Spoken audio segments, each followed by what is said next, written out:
வணக்கம் யூடியூப் மக்களே. புதுசாக ஒரு பைக் வாங்கியாச்சு.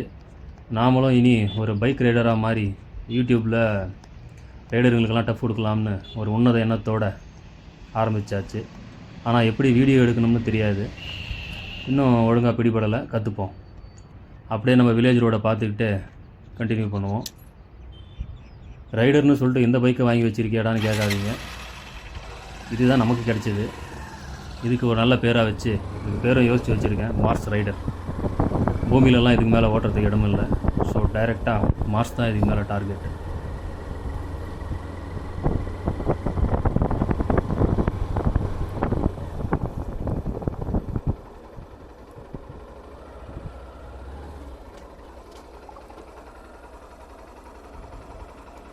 நாலு நாளாக மழை பெஞ்சு ஆற்றுல தண்ணி போயிட்டுருக்கு.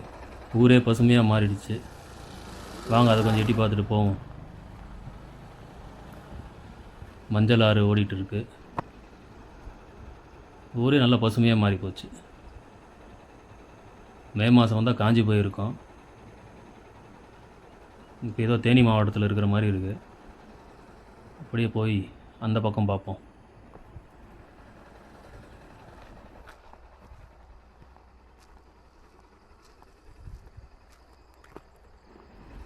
இந்த பாலத்தை கட்ட 2,52,00,000 ஆச்சான்.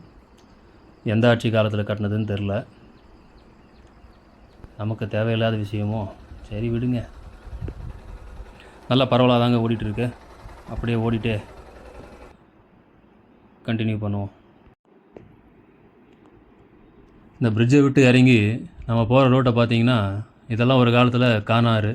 மழை பெஞ்சால் தண்ணியெல்லாம் இதுக்குள்ளே ஓடிட்டுருக்கோம். இப்போ ஃபுல்லாக ரோட்டை போட்டு வச்சுருக்காங்க. நல்லதுக்கா கெட்டதுக்கான்னு தெரில. ஆனால் நிறைய வீடுங்களாகி போச்சு. எல்லா வீட்டுக்கும் ரோட்டு வசதி தேவை, ஒன்றும் சொல்ல முடியாது. இது நம்ம ஊர் இடுகாடு. எடுத்த உடனே இடுகாடாடான்னு கேட்காதீங்க. இங்கே தான் நம்ம தாத்தா பாட்டியோட அண்ணன் எல்லாம் ஒரே இடத்துல உறங்கிட்டு இருக்காங்க. ஆழ்ந்த உறக்கம். அவங்களுக்கு ஒரு பாய் சொல்லிட்டு கிளம்புவோம்.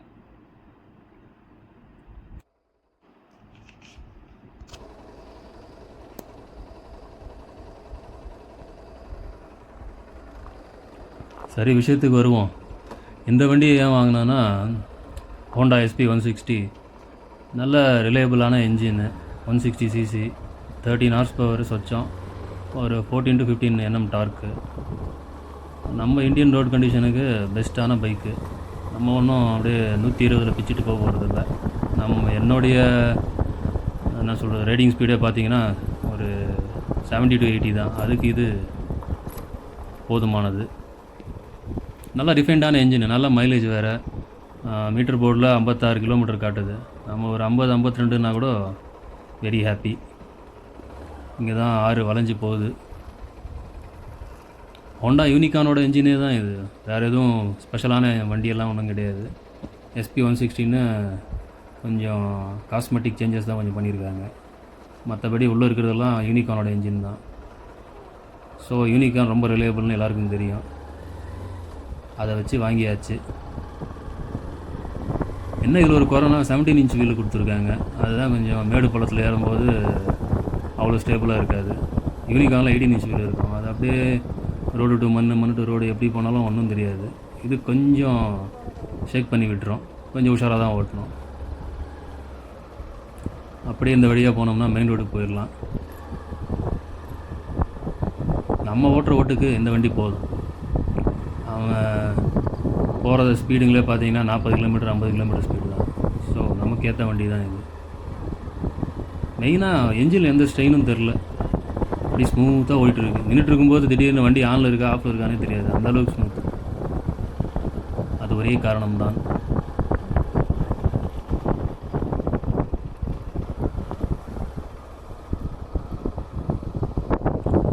எவ்வளோ பெரிய ஆறாக இருந்தது, இப்போ சுருங்கி போச்சு. பார்ப்போம். ஆகா, அதை பார்த்தீங்களா? பார்த்துருக்க மாட்டீங்க. வெயிட் பார்த்தீர்களா?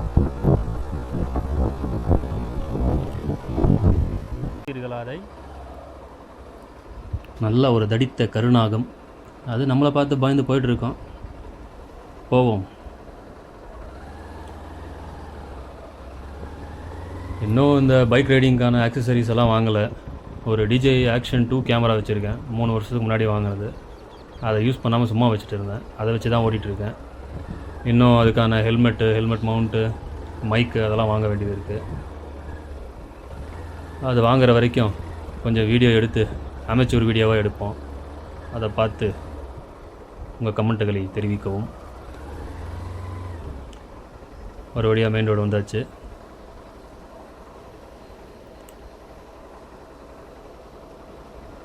முழுசாக ஒரு மோட்டோ விலாகிங் கிட்ட ரெடி பண்ணிவிட்டு விலாகராக மாறிட வேண்டியது தான். முதல்ல ஷார்ட் டிஸ்டன்ஸாக ஒரு 100-200 கிலோமீட்டரில் எங்கேயாச்சும் போயிட்டு வந்து விலாக் எடுத்து பயிற்சி பெற்றுக்கொள்ள வேண்டியது தான்.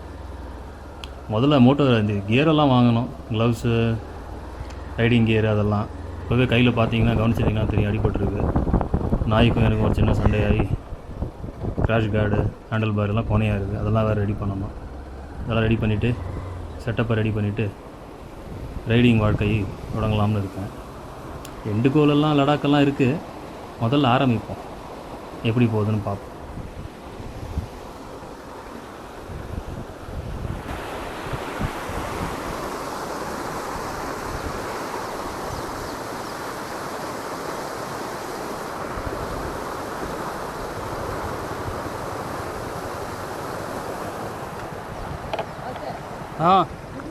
வணக்கம்பா.